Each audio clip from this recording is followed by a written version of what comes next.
Hello everyone, आज की इस वीडियो में आप लोगों से मैं जीके जीएस का टेस्ट लूँगा स्पेशल बीएड एंट्रेंस एग्जाम 2025 के लिए। फ्रेंड्स, इस वीडियो में जो टोटल आपके क्वेश्चंस होंगे वो होंगे 30। अगर आप लोग 30 में से 18 प्रश्न सही कर लेते हैं तो आपकी जीके जीएस की तैयारी बहुत अच्छी है और आप लोग बीएड एंट्रेंस एग्जाम को बहुत ही आसानी से पास कर देंगे। तो पूरी वीडियो ज़रूर देखना। जितने भी क्वेश्चन आपके करेक्ट हों कमेंट बॉक्स में अपना रियल स्कोर ज़रूर बताना। पहला प्रश्न आपकी स्क्रीन पर है, माई कंट्री माई लाइफ नामक पुस्तक के लेखक कौन है? लाल कृष्ण आडवाणी, जसवंत सिंह, दिलीप कुमार या सुनील गावस्कर?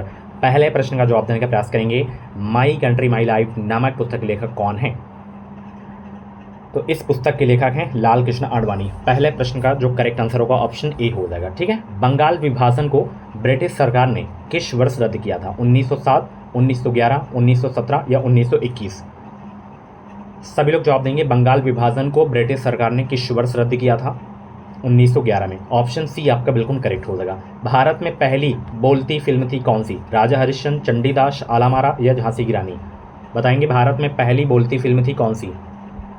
तो वो थी आलामारा। ऑप्शन बी आपका बिल्कुल करेक्ट हो जाएगा। नीली क्रांति संबंधित है किससे? अंतरिक्ष अनुसंधान, सिंचाई से, मछली उत्पादन से या पेयजल से? बताएंगे 4 का करेक्ट आंसर क्या होगा। और भी क्लासेस आपको प्लेलिस्ट में मिल जाएंगी तो एक बार प्लेलिस्ट आप ज़रूर से ज़रूर चेक कर लेना। नीली क्रांति का संबंधित है मछली उत्पादन से। ऑप्शन सी आपका बिल्कुल करेक्ट हो जाएगा।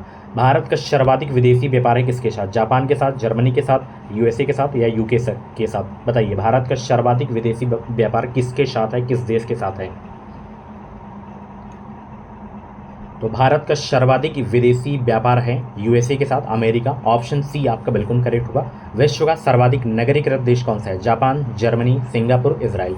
बताएंगे करेक्ट आंसर क्या होगा इसका। विश्व का सर्वाधिक नगरीकृत देश कौन सा है? तो वो है सिंगापुर। ऑप्शन बी आपका बिल्कुल करेक्ट हो जाएगा। लघु उद्योगों के लिए उच्चतम वित्त निकाय कौन सा है? IDBI, SIDBI, IFCI, NABARD? 7 का करेक्ट आंसर क्या होगा? लघु उद्योगों के लिए उच्चतम वित्त निकाय कौन सा है?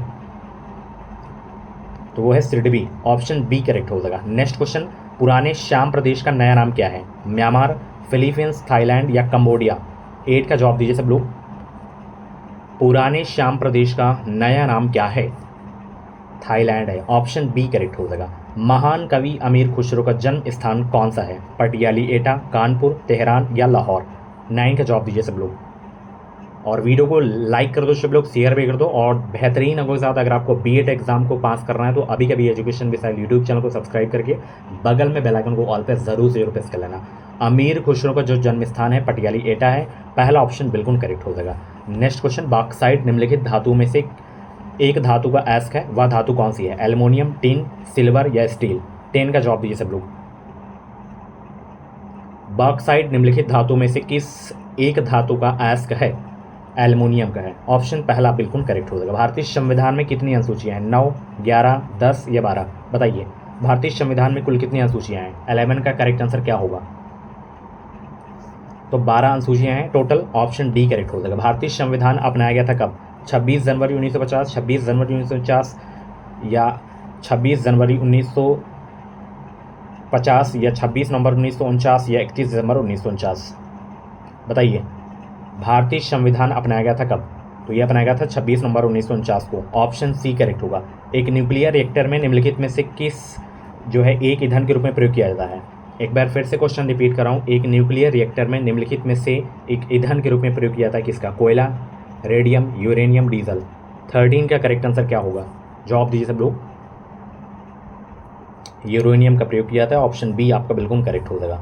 अगला प्रश्न है हिस्ट्री से, प्रथम मुस्लिम शासक जिसने मूल नियंत्रण प्रणाली आरंभ की थी? बलबन, जलालुद्दीन खिलजी, मोहम्मद बिन तुगलक या अलाउद्दीन खिलजी? 14 का जवाब दीजिए। प्रथम मुस्लिम शासक जिसने मूल नियंत्रण प्रणाली आरंभ की थी? अलाउद्दीन खिलजी। ऑप्शन डी आपका बिल्कुल करेक्ट हो जाएगा।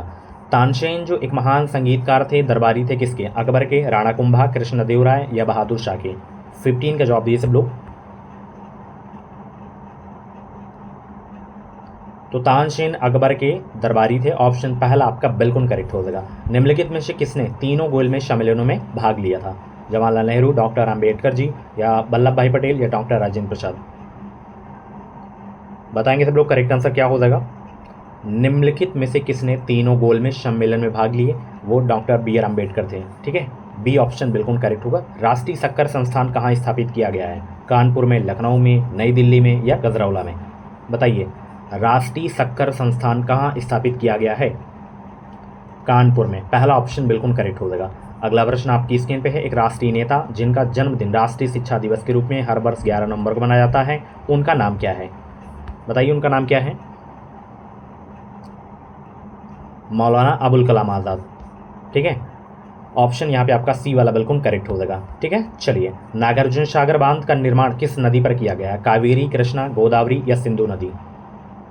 बताएंगे 19 का करेक्ट आंसर क्या होगा। नागार्जुन सागर बांध का निर्माण किस नदी पर किया गया है? कृष्णा नदी पर किया गया है। ऑप्शन बी करेक्ट हो जाएगा। कांग्रेस अधिवेशन लखनऊ 1916 की अध्यक्षता की थी किसने? सरोजिनी नायडू, मौलाना अबुल कलाम आज़ाद, अंबिका चरण मजूमदार या पंडित जवाहरलाल नेहरू? 20 के जवाब दीजिए। सी ऑप्शन बिल्कुल करेक्ट हो जाएगा। Very very most important question आपके एग्जाम के लिए। ठीक है, नेक्स्ट क्वेश्चन आपकी स्क्रीन पे है। रिहंद परियोजना स्थित है ललितपुर जनपद में, मिर्जापुर जनपद में, अलीगढ़ जनपद में या सुल्तानपुर जनपद में? स्टार लगा के नोट कर लेना। रिहंद परियोजना स्थित है कहाँ? यह है मिर्जापुर जनपद में। ऑप्शन बी आपका बिल्कुल करेक्ट होगा। तंचोई कसीदाकारी का विकास कहाँ हुआ था? वाराणसी, ढाका, सूरत, तंजावुर? 22 का करेक्ट आंसर दीजिए सब लोग। तंचोई कसीदाकारी का विकास कहाँ हुआ था? वाराणसी में हुआ था। पहला ऑप्शन बिल्कुल आपका करेक्ट हो जाएगा। सरफरोशी की तमन्ना अब हमारे दिल में, ये गीत किसने लिखा? 23 के जवाब दीजिए सब लोग।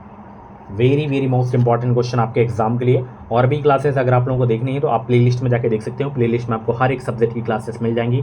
मैथ साइंस की फ्री में PDF चाहिए तो आप हमारे टेलीग्राम ग्रुप को ज्वाइन करो। टेलीग्राम ग्रुप में आपको मिल जाएंगी PDF। डेली में टॉप 25 क्वेश्चंस वहाँ पे पोस्ट करता हूँ, तो बिल्कुल फ्री में आप जो है वहाँ से अपनी प्रैक्टिस कर सकते हैं।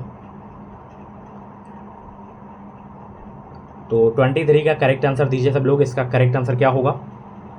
राम प्रसाद बिस्मिल। बहुत अच्छी है। अगला प्रश्न यहाँ पे देख सकते हो। वह रासायनिक तत्व जिसका प्रयोग कृत्रिम वर्षा कराने में किया जाता है वह कौन सा तत्व है? Silver nitrate, silver iodide, silver nitride या सिल्वर क्लोराइड? 24 का जवाब दीजिए सब लोग। वह रासायनिक तत्व जिसका प्रयोग कृत्रिम वर्षा कराने में किया जाता है वो है सिल्वर आयोडाइड। ऑप्शन बी आपका बिल्कुल करेक्ट हो जाएगा।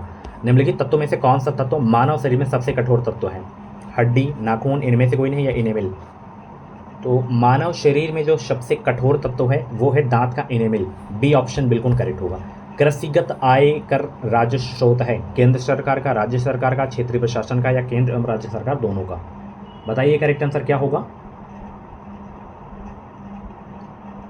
बहुत अच्छे भाई, कृषिगत आय कर राजस्व स्रोत है, ये है राज्य सरकार का। बी ऑप्शन बिल्कुल करेक्ट होगा। अब्रक के सर्वाधिक भंडार किस देश में? दक्षिण अफ्रीका, ऑस्ट्रेलिया, कनाडा, भारत? बताइए, अब्रक के सर्वाधिक भंडार किस देश में है? अपने ही देश भारत में है। डी ऑप्शन बिल्कुल करेक्ट होगा। उत्तर प्रदेश का ललितपुर जनपद जाना जाता है किसके लिए? यूरेनियम भंडारों के लिए, शक्कर उद्योग के लिए, पुलिस प्रशिक्षण संस्थान के लिए, इनमें से कोई नहीं? 28 का जवाब दीजिए सब लोग। उत्तर प्रदेश का ललितपुर जनपद जाना जाता है तो ये यूरेनियम भंडारों के लिए जाना जाता है। पहला ऑप्शन बिल्कुल करेक्ट हो जाएगा। निम्नलिखित में से किस महासागर का आकार अंग्रेजी के अक्षर एस जैसा है? आर्कटिक महासागर है या हिंद महासागर, अटलांटिक महासागर या प्रशांत महासागर? 29 का जवाब दीजिए सब लोग फटाफट। तो यहाँ पे अटलांटिक महासागर का जो आकार वो है अंग्रेजी के अक्षर एस जैसा है। ठीक है, सी ऑप्शन बिल्कुल करेक्ट होगा। चौथी बौद्ध महासभा का जो है आयोजन कहाँ किया गया था? अशोक किसने किया था ये आपको बताना है। तो कनिष्क ने किया था। डी ऑप्शन बिल्कुल करेक्ट हो जाएगा।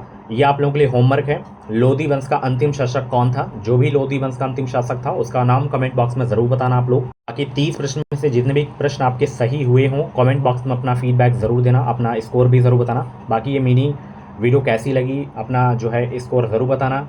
बाकी बीएड आप कम फीस में करना चाहते हैं, मात्र 50,750 में आप हमारे कॉलेज में एडमिशन लेके अपना बीएड कंप्लीट कर सकते हैं। इसके अलावा कोई भी एक्स्ट्रा फीस आपसे नहीं ली जाएगी और ये फीस आप इकट्ठा नहीं बल्कि आसान किस्तों में जमा कर सकते हो। हम डॉक्टर राम मनोहर लोहिया अवध यूनिवर्सिटी अयोध्या से बीएड करवाते हैं। परीक्षा के दौरान हम रहने की फ्री सुविधा देते हैं, बुक्स मटेरियल भी फ्री में भी देते हैं। एग्जाम हमारे यहाँ ईयरली होता है। ये मेरा व्हाट्सअप नंबर है, कॉलिंग नंबर है, इस पर आप फ़ोन करके मैसेज करके अपनी सीट बुक करा लो, अपना नाम लिख के भेज दो ताकि आपकी सीट बुक हो जाए। 380 बच्चे हमारे यहाँ ऑलरेडी सीट बुक करा चुके हैं, आप भी अपनी सीट बुक करा सकते हो। तो फटाफट नंबर पे कॉल करके अपनी सीट बुक करा लो। आपको हमसे मिलना है तो ये ऑफिस का एड्रेस है, प्रयागराज में हमारी ऑफिस है, रामबाग रेलवे स्टेशन के जस्ट हमारे जो है ऑफिस है, आप मिल सकते हो। ठीक है, तो thank you so much. Video को लाइक करो, शेयर करो। 30 में से जितने भी प्रश्न आपके सही हुए हों कमेंट बॉक्स में अपना रियल स्कोर भी जरूर बताना। मिलते हैं अगली क्लास में। Thank you so much.